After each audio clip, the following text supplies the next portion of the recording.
जिनको उम्मीद है कि हम माइंड मेथड से बहुत अच्छा कुछ कर सकते हैं, उनके लिए एक विंग्स, उनको लिए एक उड़ान के लिए पंख देने की तैयारी, एक मिशन था हमारा, मिशन है जिसमें हम लोग चल रहे हैं। तो वो हमारे 2 पार्ट में है, एक है basic primary course of mind method, एक है basic advance course of mind method.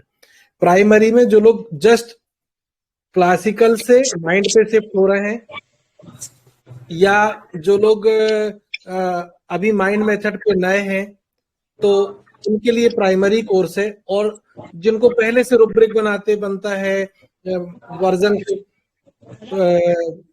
Convert करते बनता है रुब्रिक में इजीली, उनके लिए एडवांस है। अभी आप लोगों ने देखा होगा कि बहुत अच्छे से हमारे बेसिक एडवांस कोर्स के जो मेंबर्स हैं, उन्होंने अपने रुब्रिक प्रेजेंट किए, और हर गुरुवार हमारा एक रुब्रिक प्रेजेंट होगा, उस दिन केस नहीं होगा। तो उन्हीं में से जो मेंबर हमारे सीखे हैं वही आके हमारे यहाँ रुब्रिक प्रेजेंट करेंगे, और दिन भर में पूरा एक रुब्रिक होगा, और उस रुब्रिक के अंदर में जितनी भी दवाइयां हैं उनका वाय, वो क्यों है उसमें, हम ये पढ़ेंगे। तो ऐसा करने से हम एक रुब्रिक और उससे उसके अंदर की सारी दवाइयों से फ्रेंडली होते जाएंगे, और जहां वो रुब्रिक आएगा तो हमें मेडिसिन सेलेक्ट करने में सुविधा होगी। अभी हम थोड़े से हल्के रुब्रिक ले रहे हैं, धीरे धीरे धीरे हम उनको थोड़े से और डीप रुब्रिक लेंगे, और गहराई वाले रुब्रिक लेंगे। तो जिन मेंबरों को ज्वाइन करना है मुझे कांटेक्ट कर लें। फीस की कोई टेंशन नहीं। बहुत गरीब कोई बच्चे हैं जो अभी बस कॉलेज से निकले हैं और प्रैक्टिस नहीं कर रहे हैं, और उनको भी माइंड मेथड सीखना है, वो हमें मिलें, संपर्क करें, उनके लिए पूरी रियायत है। कुछ काफी बच्चे हैं हमारे ग्रुप में जो जिनको हम लोग ये सुविधा दे रहे हैं, जो इकोनॉमिकली वीक हैं, उन्हें हम काफी रियायत से या एकदम निशुल्क हम लोग अपने ग्रुप में ज्वाइन करके उनको साथ में लेके चल रहे हैं। तो आपके संपर्क में कोई ऐसे लोग हैं तो जरूर बताइए। तो अब हारून सर के तरफ मैं क्षमा खिसकाता हूँ। समय महफिल हारून सर की तरफ हो गए। हाँ, अपने कल रूब्रिक एक डिस्कस किया था पेड ग्रुप में, स्लीपलेसनेस ग्रीफ फ्रॉम। हाँ, स्लीपलेसनेस ग्रीफ फ्रॉम, हाँ, उसी की बात करनी है आज। तो उनपर से ये होता है कि ग्रीफ होता है तो एक थियरिटिकली सोचे, जो ग्रीफ का शिकार नहीं हुए हैं जो लोग, उनको ये पता है कि ग्रीफ अगर है तो सबको नींद नहीं आएगी। लेकिन ऐसा नहीं है, कुछ ही बंदे हैं जो जिनकी नींदें उड़ जाती है। कई बंदे ऐसे देखे गए ग्रीफ का शिकार हुए, नींद नहीं उड़ी। मैं खुद कई बार जब भी मुझे ग्रीफ का शिकार हुआ तो मेरी नींद नहीं गई। ये सेल्फ एक्सपीरियंस है और पेशेंट्स के भी एक्सपीरियंस है। तो बात चल रही थी कि नेट्रोमीर की नींद क्यों उड़ जाती है। तो वो ग्रीफ को इतना यानी ले लेता है, दिमाग पे सोचते रहता है, पुरानी बातें याद करता है, dwells recalls past disagreeable things, night midnight, हर वक्त वो याद करते रहता है। वो याद करते करते करते पुरानी जो बातें उससे और गम, एक तो ये ग्रीप हुआ और फिर याद करते रहना, तो वो और डीप में चला जाता है। वो पेशेंट इस रूब्रिक को कैसे कहेंगे। हमें जो रेमेडी की फील हम सीखते हैं या रूब्रिक्स की फील सीखते हैं, तो हमें साथ साथ में ये भी सीखना चाहिए कि भाई पेशेंट कैसे बोलेगा। हम उसकी पूरी हिस्ट्री तो मतलब रेमेडी की पूरी जर्नी सीख चुके, रूब्रिक्स के पूरे फील को पा चुके, लेकिन पेशेंट बोलेगा कैसे, वो हम पकड़ेंगे कैसे। सामने बैठा है तो कुछ लिखा हुआ तो आता नहीं है कि भाई ये आदमी ग्रीफ में है और ये पुरानी बातें याद करता है। तो सारे पेशेंट इंटेलिजेंट नहीं होते हैं कि वो डायरेक्ट अपनों को बोले कि यार मैं पुरानी यादें करोगे याद तो सब कुछ याद आएगा और ऐसा होता है। ऐसा तो बताएंगे नहीं, उनके रिश्तेदार होंगे या वो खुद बताएंगे कि बस मुझे पुराना सोचता रहता हूँ, मुझे मेरे साथ उसने मेरा ये किया, मेरे साथ उसने ये किया। ये सब फिर ख्याल आने लगते हैं पूरी रात, और उसकी वजह से नींद नहीं आती है। यानी पेशेंट ऐसे बातों बातों में कहेगा कि हो सकता है कि हम मिस कर जाएं इस बात को। रिश्तेदार कहेंगे कहता बहुत सोचो, कहता मना करने का, पुराना क्यों याद करते हो, पुराने जो हो गया वो हो गया, पुरानी बातें क्यों याद करते हो। तो ये याद करते रहते हैं कि ऐसा किया था, उसने ऐसा किया था। यहाँ पे ये रूब्रिक हम पकड़ते हैं, और उसको पेशेंट की लैंग्वेज क्या है उसको हमें एनालाइज करते रहना है, क्योंकि पेशेंट कभी कभी बिल्कुल हल्के में बोल जाता है, वो होता इंपॉर्टेंट है, यानी इतने स्पीड में बोल जाता है, या जैसे इसका कोई इम्पोर्टेंट नहीं है उसके लिए, और उसको तो पता नहीं है कि ये चीजों का इम्पोर्टेंस होता है हम जो बता रहे हैं। तो वो पेशेंट हमें ऐसे हल्के में बता जाता है, और यहाँ पे हम इस रूब्रिक को पकड़ना, ऐसे उसके वर्जन ऐसे आते हैं कि भाई आप तो क्या हुआ, तो फिर ये हुआ, डेथ ऑफ लव्ड वंस हो गया, यानी किसी का भी डेथ हो गया, और फिर तब से मेरे को गम लग गया है, तब से मेरे को मतलब वो अच्छा नहीं लगता है, बस याद आते रहते हैं वो, और कभी सोचने लग जाता हूँ, दिमाग में मतलब नींद नहीं आती है मुझे, इस तब से मुझे मेरी नींद चली गई है, मुझे नींद नहीं आ रही है, और पुराने ख्याल, पुरानी बातें याद आती है जो मेरे साथ बदसलूकी की किसी ने, मेरे साथ क्या क्या किया लोगों ने, मेरे यानी डॉक्टर साहब पूछो मत, लोगों ने मेरे साथ क्या क्या नहीं किया, कितने धोखे मैंने खाए, कितना मेरे अपनों ने मुझे गम दिया। अब ये सब मुझे पुरानी याद आती रहती है, तो ये तब जाके हम इस ट्वेल्थ पास्ट डिसएग्रीएबल थिंग्स को ऐड करेंगे।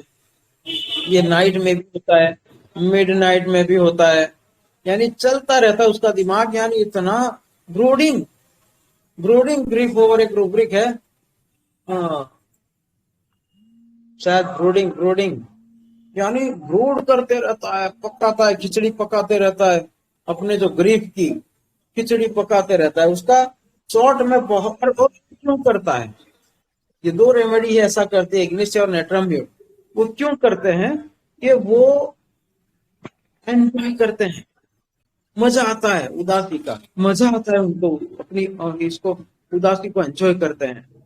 और ये उदासी को एंजॉय कैसे करते हैं, यानी जिन लोगों ने इस स्टेज में से पास हो चुके हैं वही समझ सकते हैं। ग्रीफ में वो इंडिफरेंस में चला जाता है, इंडिफरेंस में, ग्रीफ में वो क्या होता है, उसका हाल क्या होता है, नेट्रम्ब्यूट के ग्रीफ का हाल क्या होता है, स्लीप क्यों चली जाती है वो तो हमने डिस्कस कर लिया। ग्रीफ प्रेजेंट कैसे होता वो भी हमने डिस्कस कर लिया कि जब वो अपनी बातें बताएगा तो भी उसको उदासी छा जाएगी, मतलब अच्छा नहीं लगेगा। डॉक्टर साहब भी नहीं अच्छा लगता मुझे बताना, लेकिन अभी बता रहा हूँ, इस टाइप का जो उसका फील आ जाता है, सोच सोच करता है वो खुद बताएगा, या फिर वो हमें पकड़ना होता है कि ब्रोडिंग ओवर ग्रीफ है, वो उसके रिलेटिव्स बताएंगे कि सोच बस एक ही हम बताते हैं बस इस चीज को भूल जाएं, लेकिन वो बस चले रहता है, चले रहता है। अब ग्रीफ उसकी यानी डिसेप्शन से आता है, डिसअपॉइंटमेंट से आता है, सारे रूब्रिक से हमारे। और ये बंदा ऐसा करता क्यों है, कि सिक्रेटिव बंदा है, तो जाहिर सी बात है कि सिक्रेटिव है तो किसी से शेयर नहीं करना, किसी से बात नहीं करना, किसी से अपने प्रॉब्लम के बारे में सुझाव नहीं लेना है। कोई अगर उसके पास आके उसके सर पे हाथ रखता है तो वो भी उनको पसंद नहीं है। तो भी करें तो क्या करें, सोसाइटी आपके लिए कुछ कर ही नहीं सकती, ये तो बहुत ही लॉट वंस होंगे, तो आपके सराउंडिंग्स में आपकी फिक्र वाले लोग होंगे, तो इस नेटवर्क को फिर क्लिनिक में ले आते हैं। तो ये डिग्निफाइड बंदा है, और डिग्निटी का आलम उसका बहुत ही बड़ा है, यहाँ तक कि ये अपनी प्रॉब्लम्स को जब बताता है, आमतौर से जब अपने ग्रीफ को बताता है, तो एक कई बार कुछ फैमिलीज में तमाशा खड़ा हो जाता है, कुछ लोग उसको डराने लगते, धमकाने लगते हैं, क्या यार तो अभी बाहर आ, तू उदास हो जाएगा, हिम्मत हार जाएगा तो फैमिली क्या करेगी, तेरे बच्चे क्या करेंगे, तेरी हिम्मत रखनी है, ये तो ये सब तमाशा होता है, वो तमाशा उसको पसंद नहीं है। ये किसी के साथ झगड़ा भी नहीं करता, ये किसी को हर्ट भी नहीं करता है, तमाशा उसको पसंद नहीं है, वर्जन फर्स्ट हो। तो इसकी वजह से भी ये किसी को बताता नहीं है कि यार लोग फिर दिमाग खा जाते हैं, तो ये सब उसको पसंद नहीं होता। उसके लिए भी एक सिक्योरिटी उसका नेचर रहता है।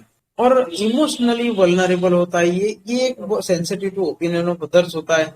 तो जब अपने ग्रीफ को बताएगा, अपने सैडनेस या अपनी परेशानी को बताएगा, तो जो भी सामने से, फिर जो भी चाहे गुलाब आए या त्रिशूल आए सामने, तीर आए या फूल आए, कुछ फूल बरसाने वाले होते हैं जो सर पे हाथ रखते हैं, वार्मथ देते हैं, कुछ तीर मारने वाले होते हैं कि क्यों फिर ये तो ये ऐसा है, तू ऐसा तूने किया क्यों, तूने ये तेरे को अकल नहीं थी, कुछ गलती कर बैठा और मनी लॉस हो गया, शेयर मार्केट में मान लो कि लॉस हो गया और उसका ग्रीफ आ गया, तो फिर उसको सुनना भी पड़ता था। ये सब उसको अच्छा नहीं लगता, इमोशनली बहुत वल्नरेबल है। कुछ सुना दिया, किसी ने इंसल्टिंग बात सुना दी, तो ये तो बहुत ही अपने दिमाग पे ले लेता है। तो और दूसरा कि ये ग्रीफ उससे बर्दाश्त भी नहीं होता। जो रडार की नोट्स में बहुत बढ़िया लिखा है कि intolerance of any form of grief, यानी किसी भी तरह का ग्रीफ इससे बर्दाश्त नहीं होता है, बेजार हो जाता है, बेजार, यानी बहुत बेचैन हो जाता है। और इस तरफ उसका आउटलेट नहीं है, यानी यहाँ मार पड़ती है, उसका आउटलेट होना जरूरी है, तो थोड़ा रिलैक्सेशन होता है, लेकिन आउटलेट नहीं है, तो फिर हाइपर टेंशन और ये सभी चालू हो जाता है ना उसको। तो ये एक तो आउटलेट नहीं है, क्योंकि वो सिक्रेटिव है, किसी को बताना नहीं चाहता, तो उस और फिर एंजॉय करता है, उसको ब्रूडिंग करता है, खुद भी माइंड शांत रखने की कोशिश नहीं करता है, तो उसकी वजह से फिर उसको तरह तरह की परेशानी आती है। उसकी अगर किस्मत अच्छी होती है, कोई ले आता है और वो सारी बातें हमको बताता है, तब हम उसका इलाज कर पाते हैं। एक ये था सिर्फ अभी छोटा सा अपना सेशन था, इसको अभी एंड करने जा रहा हूँ, लेकिन एक वो अच्छी बात मैं बता रहा हूँ।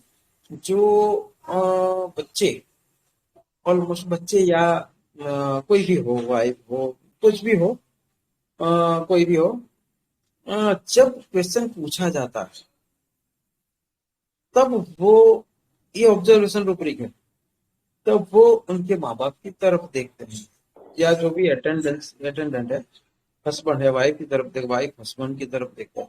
अब उनके अंदर का क्या मामला है, वो तो तभी पता चलता है हम जब ऑब्जर्व करते रहते हैं। तो आमतौर से हम इसको delusion head belongs to another लेते हैं, लेकिन उसके साथ साथ पैरेलल चलने वाली एक फीलिंग ये भी है, फियर रिजेक्शन ऑफ, ये भी नेटवर्क है उसमें, फियर रिजेक्शन ऑफ। तो कहीं होता है ना कि भाई तुम्हारे घर में कौन कौन रहता है, या ऐसे सवाल जो पूछ कर जवाब देने, या फिर उसको अगर वो जवाब देगा तो दूसरा जो होगा फौरन टपक पड़ेगा, नहीं नहीं नहीं ये तो गलत बोल रहा है, तो वो हमेशा उसके घर में होता रहता है, उसको एक्सप्रेस करने नहीं दिया जा रहा होता, तो हर बात पे टोका जाता है जहां ऐसा माहौल है, डोमिनियरिंग माहौल है। देखो हारून सर ने जो चीज बताई, ऑब्जर्वेशन से बारीक अंतर, हेड बिलोंग्स टू अदर और फेयर रिजेक्शन ऑफ, ये चीज अनुभव की चीज है जो किसी बुक में नहीं मिलेगी मुझे लगता है।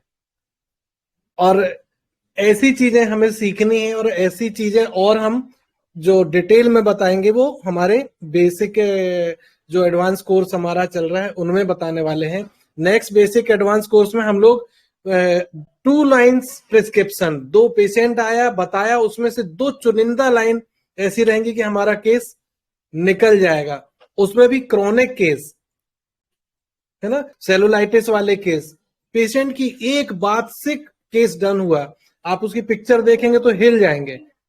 मैक्सिमम लोग तो उसको हाथ पे ही नहीं लेंगे केस, लेकिन सिर्फ पेशेंट की एक लाइन और रेमेडी दी और फेस की सेलुलाइटिस टोटल क्योर हुई। तो ऐसे केसेस हम लोग अभी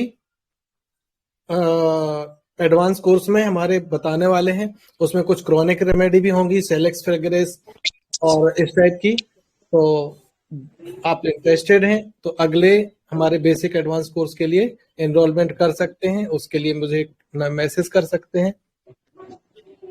तो ठीक है हारून। हाँ, खास ये बात क्या है ना कि हम जब डिस्कस करते हैं, हम ग्रुप्स में कभी रोजाना कैसे डिस्कस होते रहते हैं, तो हमें ऐसी बातों को डिस्कस करना है कि जो रियल में काम आने वाली और प्रैक्टिकल है। हम रूब्रिक तो समझते हैं, या रूब्रिक की डिस्कशन तो करते हैं, लेकिन वो सब थियोरिटिकल जो होता है, अब पेशेंट कैसे बोलेगा वो हमको, जैसे अभी नैरेटिंग हर सिम्टम्स एग्रावेट्स, तो हम कैसे पकड़ेंगे यार, क्या बोलेगा वो कि उसको सही में नैरेटिंग जो इसके जो नैरेट कर रहा है वो एग्रावेट कर रहा है। तो ऐसी बातों को डिस्कस करें कि पेशेंट हमारे सामने होगा तो कैसे बोलेगा और कैसे बिहेव करेगा, तो उन छोटी बातों को हमें पकड़ना है और उसी पे हम रूब्रिक का सही इस्तेमाल कर पाएंगे। तो प्रैक्टिकल पॉइंट्स को ज्यादा डिस्कस किया जाए। ठीक है, तो एंड करते हैं। ओके जी, थैंक